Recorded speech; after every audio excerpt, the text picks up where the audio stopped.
Sa video na ito, i-share ko sa inyo kung paano ba gumawa ng intro sa CapCut with typing sound effect kagaya nito.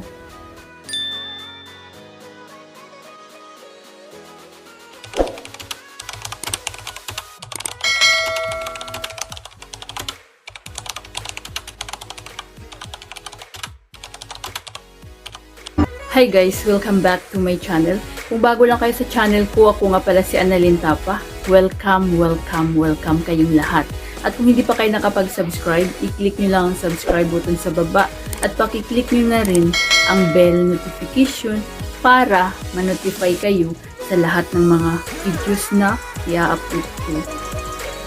Kung bago lang kayo sa channel ko guys, nag-upload ako ng mga video tips, video tutorial, nang sa ganun ay may share ko ang kaalaman ko sa kapwa ko YouTubers, lalong-lalo na sa mga new YouTubers na nagsisimula pa lang gumawa ng kanilang channel.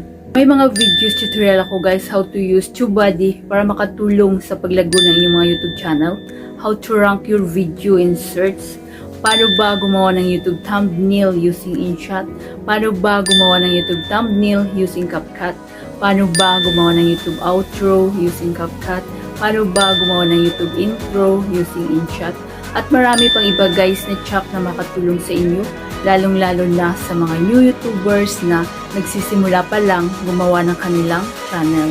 Ilagay ko guys ang link sa baba sa description or i-check nyo na lang sa playlist ko. Hope na makatulong ito sa inyo. Ang topic natin for today guys, i-share ko naman sa inyo kung paano ba gumawa ng intro sa CapCut with typing sound effect kagaya nito, at napakadali lang guys, lalong-lalo na sa mga baguhan. So, kapag gusto nyo malaman kung paano ba gumawa ng intro sa CapCut with typing sound effect, keep on watching. Hi guys, sa video na ito, i-share ko sa inyo kung paano ba gumawa ng intro sa CapCut with typing effect. So, sa hindi pa nakakalam guys ng CapCut, ito yung itsura ng CapCut. Napakagandang apps nito guys. At free lang siya, pwede siya sa Android, pwede siya sa iPhone. Ang gamit ko is Android. So, sa mga Android user, punta lang kayo sa Play Store, din i-install nyo lang sa inyong mga mobile ang CapCut. Then, next natin gagawin, dapat may naka-ready tayong YouTube intro background. So, saan pa kukuha? Punta lang tayo sa Google. Then, i-search nyo lang dito guys, YouTube intro background. So, may na-search na ako dito kanina. Ayan, napakarami dyan. Piliin nyo lang yung images. Pwede siyang i-download, pwede nyo siyang i-screenshot. Then, dapat naka-ready na sa inyong mga mobile. So, balik na tayo dito sa CapCut. I-open natin ang CapCut. Napakaganda ng apps na ito guys kasi wala siyang watermark. Meron siyang watermark pero pwede siyang tanggalin for free. Then, dito na rin ako gumawa ng mga YouTube thumbnail, intro, outro, at sa pag-i-edit na aking mga videos. Kasi mapapaganda talaga yung inyong videos. Marami siyang tools na free lang. So, pag na-open natin ang CapCut, meron siyang new project. Meron siyang video, meron siyang photo. So, dito tayo sa photos. So, hanapin lang natin yung ating background. So, ito yung sa akin. Click nyo lang yan. Then, add. Ayan. Then, una natin gagawin, hanapin natin yung format. Click nyo yan, guys. Ayan. Then, ang size ng YouTube is 16:9. Ayan. So, lumiit siya, diba? So, dapat i-crop natin siya hanggang maano yung ma-full yung screen. Para mamaya wala siyang mga black sa gilid. Then, next natin gagawin, i-adjust natin ang ating background hanggang 15 seconds. So, ika-crop lang natin. Yan, gamit natin mga daliri. Yan. Ayan, dandahan lang. So, lumapas tayo guys. Huwag kayong mag-alala. Split lang natin, split. So, yan pala, tandaan natin itong 14. Nakita nyo din yung tuldok. So, nakita nyo split. Split. Then, itong sa dulo, i-delete nyo lang. Sorry. Delete. Ayan, di ba? Then, next natin gagawin, tanggalin natin yung CapCut watermark. Ayan ang isura ng CapCut watermark guys. Sa dulo siya. Ayan. So, paano ba tanggalin yan? Click nyo lang itong ending. Then, delete. Ayan. Paano pa kadali lang tanggalin? Ayan. Then, balik tayo dun sa una. Ayan. So, dapat may naka-ready na rin kayong picture or profile picture ng inyong YouTube channel kung yun ang gusto nyo ilagay sa inyong intro. So, play natin. Then, yan. Play natin. Then, mag-ano lang kayo dito ng distance konti guys. Then, hanapin natin yung overlay. Ayan, overlay. Add overlay. Then, hanapin ko lang yung profile picture ko. So, ayan. Then, add. Ayan, dito na tayo ulit. Then, next natin gagawin, hanapin natin ang mask. So, nakita nyo guys, ayan, mask. Ayan, diba? Click nyo yan. Then, lalabas ito. Split, circle, rectangle. So, piliin natin ang circle. Ayan, nabilog siya, lumiit. Then, adjust lang natin dahan-dahan.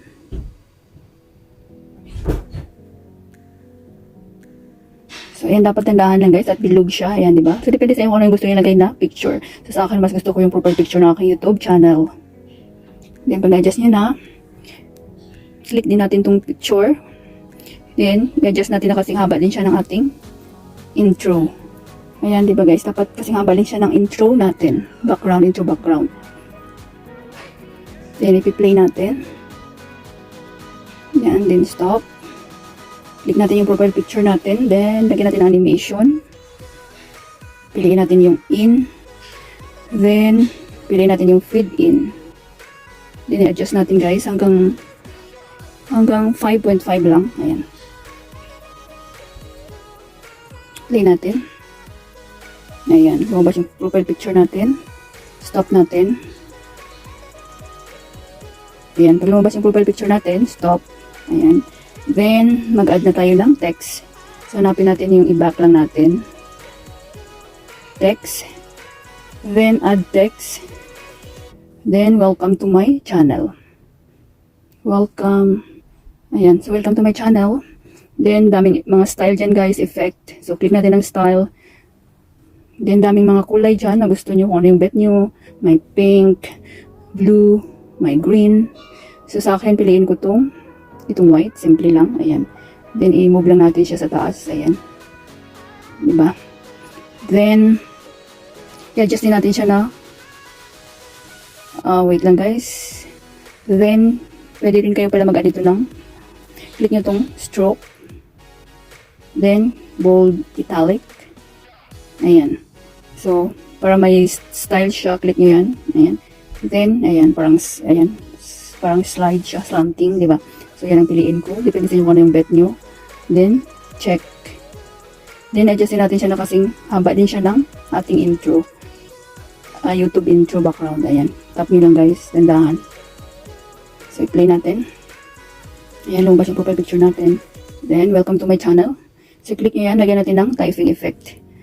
Hanapin natin yung animation. Ayan. So, napakarami animation dyan, guys. Kung ano yung bet nyo. Pero, typing effect yung ating topic. So, hanapin natin yung type 1. So, nakita nyo type 1. Then, adjust nyo lang full. Ayan. O, diba? Then, check. Then, lagyan natin ng sound. So, back lang natin. Hanapin natin ang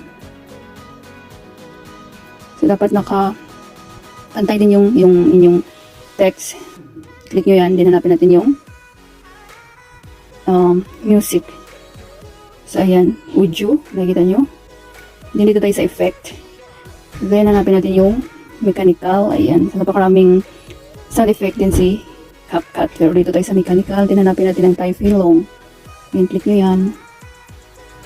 Then, play natin. Diba? Narinig nyo guys. Ayan.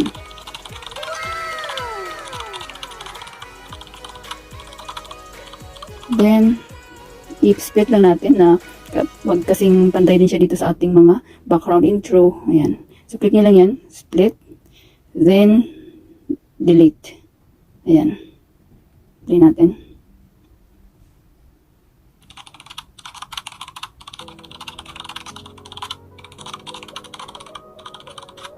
O, diba? Then, mag-add na tayo ng pangalan ng channel natin. Ayan. So, pag lumabas din yung welcome to my channel, estimate nyo lang guys, mag-add din tayo ng pangalan ng ating channel. So, Annalyn Tapa.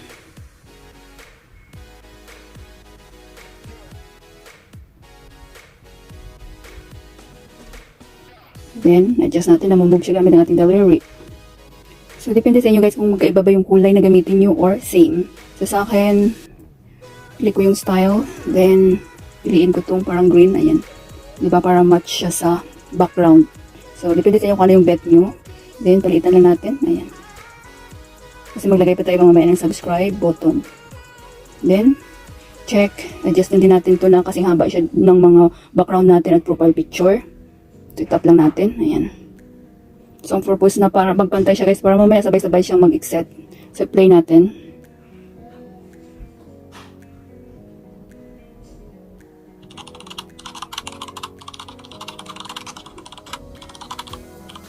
So, lagyan din natin ng animation tong Annalyn Tapa. So, panapin natin animation. Same din kanina. Type 1. Click, ayan. Then, adjust natin full. O, diba? Check. Play natin.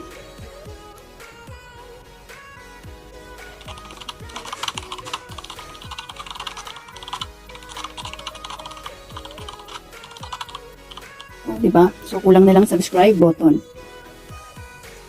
So, dapat guys may naka-ready na rin kayong subscribe button sa inyong mga mobile. So, kapag hindi nyo pa alam kung paano mag-download or saan kukuha ng green subscribe button, i-search nyo lang sa YouTube. So, may marami doon at i-download nyo lang.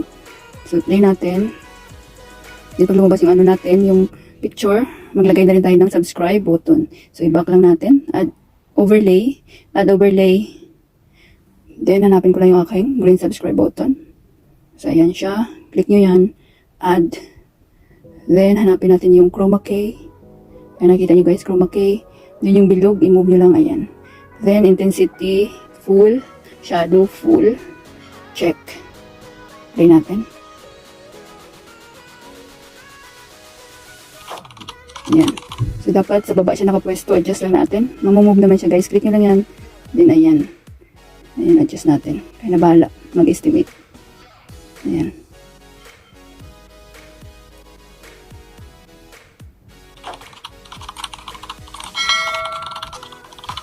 So, dapat adjust natin yung pangalan natin ng Annalyn Tapa. Balik tayo doon.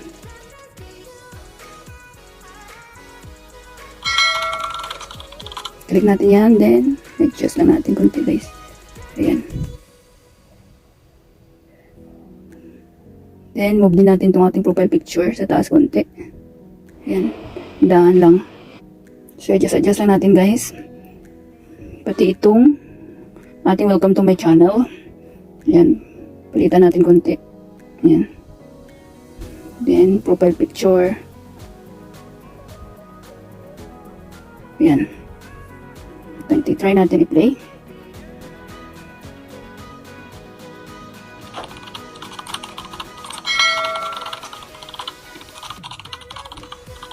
Ayan, diba? Ayan, sabay-sabay siyang i-exit. Oh my God! Wow! Ayan. So, diba kayo na bahala mag-design ng inyong mga YouTube intro kasi marami mong pagpipilian dito sa CapCut. So, kapag okay na kayo guys, isi-save na natin. Napakadali lang mag-save dito. Nakikita itong arrow. Click nyo lang yan. Then, exporting. Keep CapCut open and don't lock your screen. And automatic na yan na masisave sa inyong mga gallery. Ayan, ready to share. Done. So, i-play natin guys yung ating ginawang intro para makita nyo. Play.